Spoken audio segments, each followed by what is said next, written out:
Good evening, everybody. I want to welcome y'all to this week's edition of Southern Woods and Waters. Hope you're all at home tonight, nice and safe with your family, enjoying the show.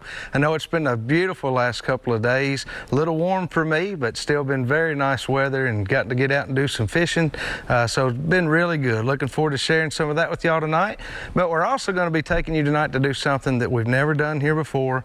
And it's going to be really interesting tonight. Going to get to learn about some new things. But we're going to be taking you guys down to New Mexico on an antelope hunt or pronghorn hunt, and we're going to be going down there with our buddy Mountain Man and also with Roger McMullen, and they were down there for a few days back in August, and we're looking forward to hearing all about their hunt tonight. We can go ahead and back out. I'm joined tonight by Roger, and good to have you down here, man. Always great to have you here on the show. And we're going to do things in a little different order tonight. So we're actually going to kind of introduce this deal and talk for a little while, and then we'll go to some video here in just a little while. So to get this started off, Roger, I mean, I mentioned you guys went to New Mexico, but where were you at down there, and kind of, you know, what area in New Mexico? And we was in Clayton, which is probably 40 to 50 miles outside of Amarillo. Okay. It's right on the New Mexico and Texas line. Okay. And so you basically went all the way across Texas. All the way across Texas. And that's a long way. It was a long way. So total from, now Roger's coming from West Tennessee, but total driving time, about how long did it take y'all to get out there? Well, I had to drive to Louisiana to pick Mountain Man up. Yeah. So that was a 6-hour drive. So you went to New Mexico via Louisiana. And we went across Freeport, down there at the bottom of Texas, and went straight across. I drove across pretty much the whole state of Texas. Yeah. Well, it's some beautiful country out there. It is. It was pretty. It was a nice ride. It really was. Yeah. So you get down there. This is August, so it's pretty warm. You said it didn't feel the same there, but temperature-wise and all that, it's pretty warm out, wasn't it? It was in the mornings. It was in the high 50s, low 60s, but at around lunchtime, it went from 70 to 90 in an hour. Yeah. But it wasn't our 90 degrees. I never sweat a drop out there. Yeah. Even with, us walking 9 to 10 miles a day, I never really sweat. It was just totally different. And there's plenty of wind in the footage for tonight. So I'm going to tell y'all right now, I mean, it was windy the whole time. It seemed like to me, as I was editing, you were constantly in the wind from the time y'all started in the mornings till that evening. It was windy all the time. Very open terrain. It was amazing how open it was. I bet I probably seen maybe 50 trees total. The whole time. And most of them were in somebody's yard. We were working on some of the footage, and I always take the videos and I share them with a close group of friends, every week usually, but I share them with my wife, and she had been watching one, and she was watching one of the videos. She said, "What is that right there by that antelope?" And I said, "It's a bush." And she was like, "A bush?" I said, "Yeah, it's just the only one for like 2 miles around there, so it's odd to see, But the one thing I did see out there that I never thought about seeing was army worms. Yeah. We were driving across that place, and I had the window rolled down, and I just had my, looking out the window, looking out across there for antelope. That's how you hunt them out there. You just ride around. And I kept noticing the grass moving. Yeah. And I'm like, something ain't right about that. And he finally stopped, and this is the biggest army worms I've ever seen. I mean, they were that long. They're so destructive, man. Big, and y'all have had them bad in West Tennessee this year. Matter of fact, I ain't even planning the food plots yet. Yeah, well, because of them. I've talked to several people the same way. They've just been destructive. They've gotten us around here some, but not like they have you guys. Well, matter of fact, when I left, I cut my grass before I left to go to New Mexico, and I didn't have not one army worm. I come back, my yard was brown.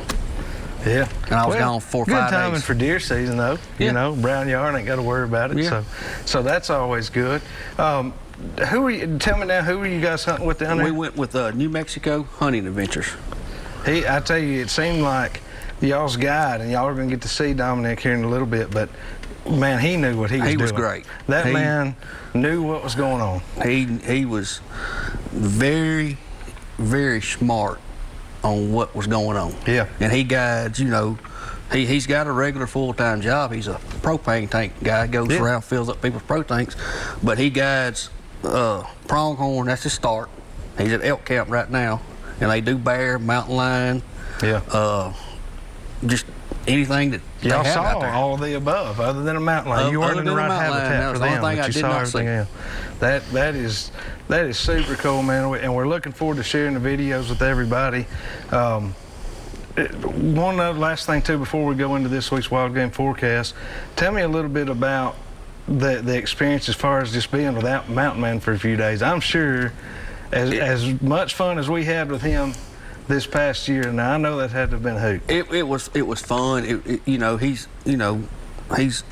been around the world, so he knows. He's had a lot of experience, and just getting to ride in the truck with him for 14 or 15 hours and just listen to the stories. Being on Duck Dynasty was pretty amazing. Yeah, I mean it did open a lot of doors for him, and he's done a lot of things, and he's just a genuine. He is a genuine good dude, and this was his first pronghorn hunt as well, so totally new experience for both of you. Yep. And it's just a neat deal. Well, guys, right now let's go on over and do this week's wild game forecast.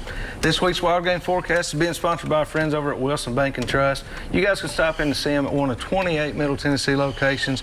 Let them take care of all your banking and financial needs, and be sure to tell them thank you for all they do for us here at the show. All right, guys, well, your forecast weather-wise, it's going to get a little warm again this weekend.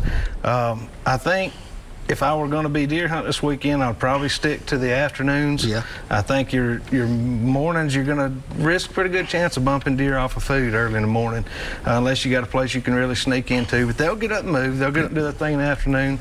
But I want to hit on this now. Y'all know I love to fish for crappie anyway, but I especially love to fish for them in the creeks, shallow water, when I can get to them from the bank or something. I love it when I get in those creeks. Yep. And checked about a week and a half ago. Nothing going.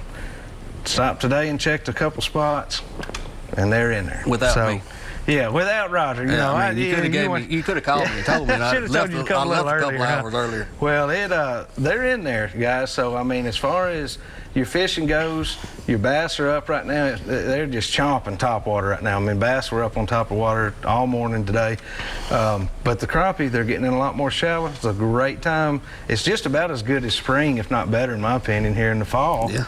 Crappie fishing is. So going to be a great weekend to get out and deer hunt, crappie fish. Catfish are eating really good right now. Those crappie, by the way, I want to hit they were all in 5 to 7 foot of water. I mean, they were pretty shallow. So good time to get after those guys. I would say Sunday evening on your deer hunt. Yeah, Sunday evening ought to be. My wife don't hunt, but she's been around it long enough where she kind of pays attention to the weather. And she told me last night, she said, if you're going to hunt, you need to go Sunday evening. Well, there you go, guys. Straight from Roger's wife. And Sunday she's normally dead on. Well, we want to remind y'all also to keep up with us on Facebook. Got lots of things going on there for you all the time. We try to do at least a 1 or 2 posts a day to keep y'all up to date with what's going on around here. Also, you can check us out at swwtv.com. Find links to all of our great sponsors there and all of our past episodes. So we're getting ready to take a quick break, and we'll be back here in just a minute with some more Southern Woods and Waters.